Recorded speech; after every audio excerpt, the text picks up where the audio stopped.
That's kind of what we're talking about here. And so that requires an unselfishness. It requires an ability to listen.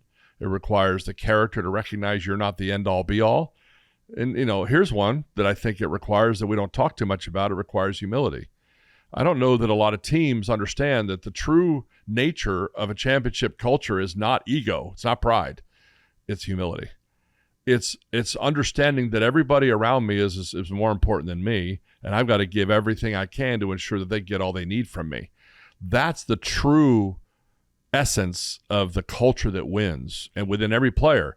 But that can't be in just one or two players. That has to be demonstrated. It starts at the top, and it has to come all the way down. So when Nick Saban would influence the players that would come into Alabama, one of the first things he would do is have them over to his house for dinner. He would sit down with the player and he would talk about his dreams and what he wanted to try to achieve and what was important to him in his life.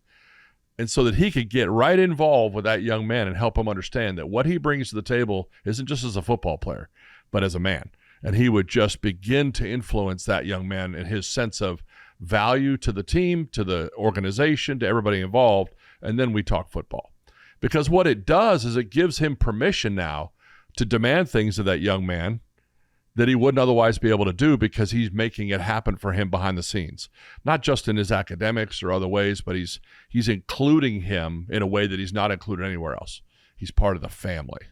And I think that is the kind of culture influence that everyone understanding their role and value can feel. Now, it doesn't mean we diminish anybody. It just means that we're intentional to encourage relationships among the players that are healthy, that are advancing. That doesn't mean there's never any conflict.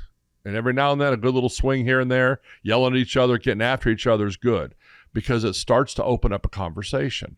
It opens up a conversation about why they felt that energy, why they felt. So coaches got to be on that, following up, saying, hey, you two come see me after practice. Let's talk. Why? Because we got to find out what it was that's driving this distance, this disagreement. And leadership is those young men saying, yeah, coach, we got to talk. It's owning it themselves. So once the coaches create this culture, this perspective, the players take over and they begin to do it themselves. And that becomes the mentoring that wins championships.